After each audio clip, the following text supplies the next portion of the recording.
नमस्कार, मी अतिशय गोड माझ्या युट्यूब चॅनलमध्ये मी तुमचं स्वागत आहे. विषयाच्या टायटल तुम्ही वाचत असेल की चित्रलेखा पाटील, शेतकरी कामगार पक्षाचे नेते चित्रलेखा पाटील या भारतीय जनता पार्टीमध्ये प्रवेश करणार आहेत आणि 2029 मध्ये आमदार महेंद्र दळवी यांच्या विरोधात भारतीय जनता पार्टीमधून त्या अलिबाग मूळ लोहा मतदारसंघाच्या उमेदवार असू शकतात. तर ॲक्च्युली हे माझं टायटल नाही आहे. अलिबाग मूळचे शिवसेना शिंदे गटाचे आमदार महेंद्र दळवी यांनी मला ही स्वतः माहिती दिलेली आहे. त्याच्यामुळे मी कुठेही हे माझा अंदाज वर्तवत नाही आहे. आमदारांनी दिलेली माहिती तुमच्या समोर मी पोहोचवत आहे. तर मित्रांनो, गेल्या 2024 मध्ये 20 नोव्हेंबर 2024 रोजी ही महाराष्ट्राची विधानसभेची निवडणूक झाली. 23 नोव्हेंबर रोजी त्याचा निकाल लागला आणि त्या गोष्टीला आता जवळजवळ 1 वर्ष 4 महिने झालेली आहेत आणि फक्त 3 वर्ष 8 महिने ह्या पुढच्या विधानसभेच्या निवडणुकीसाठी शिल्लक राहिलेले आहेत.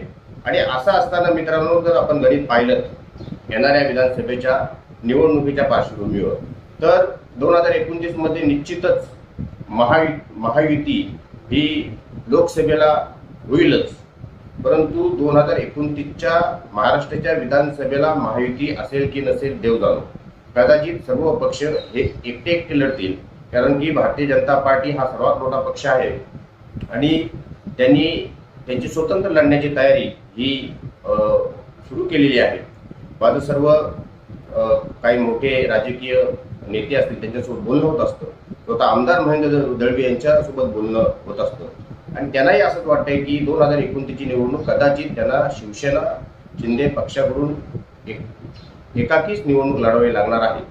त्याच्यामुळे मित्रांनो, त्यांचा अंदाज किंवा त्यांना वरून मिळालेली माहिती की चित्रलेखा पाटील ह्या भारतीय जनता पार्टीमध्ये पक्षप्रवेश करतील, तर ती योग्य असू शकते. मित्रांनो, आताच महाराष्ट्रातल्या ज्या झडप्याच्या निवडणुका आहेत त्या निवडणुका आताच संपन्न झाल्या आणि त्याच्यामध्ये तुम्ही पाहिलं तर शिवसेना शिंदे गटाला अलिबाग मूळ मतदारसंघामध्ये 9 जागा मिळाल्या, उर्वरित 1 जागा राष्ट्रवादी काँग्रेस पक्षाला मिळाली आणि शेतकरी कामगार पक्षाला 1ही जागा मिळाली नाही. असं असताना मित्रांनो, शका पक्षामधून भारतीय जनता पार्टीमध्ये प्रवेश केलेले बपूशेठ पंडित पाटील यांनी सुद्धा निवडणूक लढवल्या. पंडित पाटील यांच्या मिसेस आणि त्यांचा मुलगा यांनी निवडणूक लढवली. बपूशेठ पाटील यांच्या पत्नी चित्रा पाटील यांनी निवडणूक लढवली आणि त्यांचा सगळ्यांचा पराभव झाला.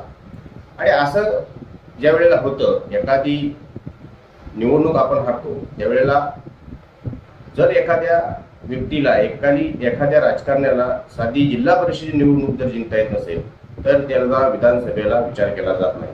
म्हणून चित्रलेखा पाटील ह्या मागच्या निवडणुकीमध्ये आमदार महेंद्र दळवी यांच्या विरोधात लढल्या महाविकास आघाडीमधून आणि जवळजवळ 84-85 हजारच्या आसपास मतं त्यांना मिळालेली आहेत. त्याच्यामुळे जर का आमदार महेंद्र दळवी यांच्या म्हणण्यानुसार चित्रलेखा पाटील ह्या भारतीय जनता पार्टीमध्ये गेल्या तर निश्चितच चित्रलेखा पाटील ह्याच भारतीय जनता पार्टीच्या आमदारांच्या विरोधातल्या उमेदवार असतील. हे आमदारांना सुद्धा आता कळून चुकलेलं आहे. स्वतः शिवसेना शिंदे गटाचे जिल्हा प्रमुख राजा केनी हे सुद्धा मला बोललेले आहेत की चित्रलेखा पाटील ह्या भारतीय जनता पार्टीमध्ये चाललेले आहेत. असो मित्रांनो, पण जर का चित्रलेखा पाटील ह्या भारतीय जनता पार्टीमध्ये जाणार असतील तर त्यांच्याकडे फक्त 3 वर्ष 8 महिने आहेत आणि 3 वर्ष 8 महिने असताना त्यांना जर का पक्षप्रवेश करायचा असेल, हे माझं मत आहे, तर त्यांनी आताच तो पक्षप्रवेश करायला पाहिजे. कारण का तुम्हाला आमदारांना हरवण्यासाठी किंवा आमदारांच्या विरोधात काहीतरी मातब्बर करण्यासाठी तुम्हाला वेळ असायला पाहिजे तुमच्याकडं. नाहीतर तुम्ही शेवटची 6 महिने असताना, 5 महिने असताना, 2 महिने असताना जर का भारतीय जनता पार्टीमध्ये गेलात तर मात्र तुमचं तिथं काहीही उपयोग होणार नाही. म्हणून कुठल्याही पक्षामध्ये आपल्याला जर का विधानसभेची निवडणूक लढवायची असेल तर आपला स्वतःचा पक्ष सोडून त्याच्यासाठी वेळ द्यायला पाहिजे. आणि त्याचं उत्तम उदाहरण चित्रलेखा पाटील यांना मी इथं सांगू इच्छितो की बच्चूभाई कडू हे प्रहार त्यांची जी संघटना होती त्यांच्यावर 3 ते 4 वेळा आमदार होते, परंतु त्यांच्या निदर्शनास आलं का आता आपण हरलेलो आहोत, आपल्या हातातून आता भविष्यामध्ये आपण जिंकू शकत नाही असं त्यांच्या जेव्हा लक्षात आलं त्यावेळी त्यांनी आताच संपूर्ण प्रहार संघटनेसह शिवसेनेमध्ये पक्षप्रवेश केला आणि त्यांना विधान परिषदेची उमेदवारी मिळालेली आहे. त्याच्यामुळे तुम्हाला जर का निवडणूक जर का जिंकायची असेल तर कुठलाही पक्ष असू दे तर तुमच्याकडे वेळ असायला पाहिजे.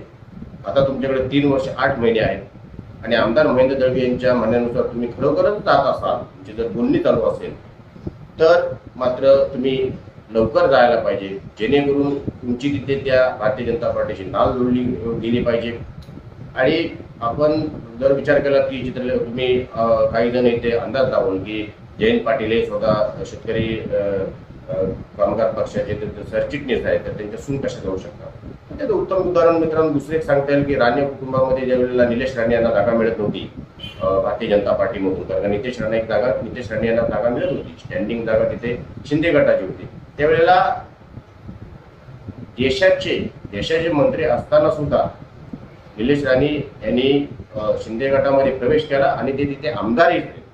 त्याच्यामुळे मित्रांनो राजकारणामध्ये कुठं काय होईल हे आपण सांगू शकत नाही. आता तुमच्या डोळ्यासमोर प्रहारचे बच्चू कडू यांचं सुद्धा उदाहरण आहे. त्याच्यामुळे आमदार महेंद्र दळवी यांच्या म्हणण्यानुसार, त्यांच्या मला सांगण्याच्या बोलण्यानुसार जर चित्रलेखा पाटील ह्या भारतीय जनता पार्टीमध्ये जर जात असतील तर त्यांनी लवकर जावं, जेणेकरून त्यांना आमदार महेंद्र दळवी यांच्या एक नवीन पक्षात मध्ये आपण गेल्यानंतर आमदार महेंद्र दळवी यांच्या विरोधात लढण्यासाठी वेळ मिळेल. तर मित्रांनो एक छोटीशी माहिती मला मिळाली होती. बरेच दिवस मी राजकारणाच्या आधार बाबतीत काही व्हिडिओ बनवत नव्हतो, कारण कुठले विषय मिळत नव्हते. कुठलाही विरोधी पक्षनेता बोलायला तयार नव्हता. आमदार महेंद्र दळवी काय करतात, कशा पद्धतीने कामं चालली, त्यांचं विजन काय होतं, त्याच्यामुळे कुठले विषय नसताना उगाच तिथे कुठलेही विषय बोलावं असं मला वाटत नव्हतं. बऱ्याच दिवसानंतर एक बऱ्यापैकी विषय हा तुम्हाला समजायला पाहिजे, आतल्या गोष्टी तुम्हाला कळायला पाहिजे, म्हणून हा विषय व्हिडिओ मी थोडासा बनवत आहे.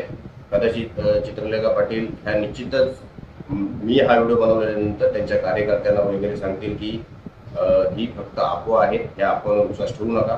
पण जर ही अफवा असली तर अतिशय चांगली गोष्ट आहे, कारण ती स्वतः आमदारांनी सांगितलेली अफवा असणार आहे.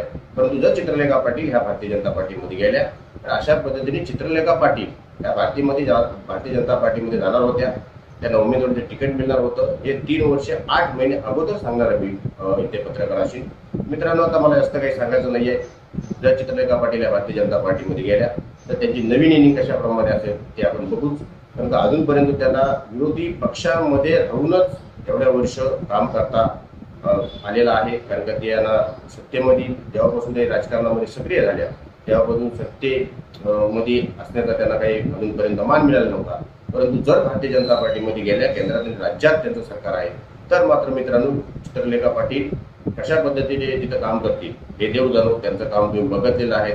मला वाटतं भरपूर लोकांचा, स्त्रियांचा त्यांना चांगल्या पद्धतीने पाठिंबा आहे. त्या मतदारांमध्ये लोकप्रिय आहेत. नवीन आलेल्या अतिशय कमी वेळामध्ये त्यांनी मतदारांच्या मनावर अधिराज्य गाजवलेलं आहे. परंतु राजकारणामध्ये एक योग्य नीतीनुसार आपण जर योग्य नीती जर आपल्याकडे असेल तरच आपण जिंकू शकतो. नाहीतर कुठलाही जरी पक्ष असला तरी सुद्धा आपण तिथं हरतोच. येणाऱ्या निवडणुकीमध्ये पश्चिम बंगालमध्ये ज्या निवडणुका झाल्या त्याच्यामध्ये 200च्या आसपास 200+ या जागा भारतीय जनता पार्टीला मिळालेल्या आहेत. आणि 2029 मध्ये मित्रांनो आपल्याला असं काहीतरी चित्र महाराष्ट्रात सुद्धा पाहायला मिळेल.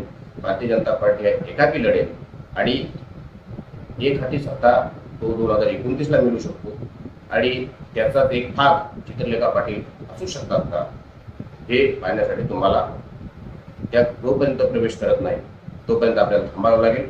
तुर्तास मित्रांनी तो सांगतो. धन्यवाद.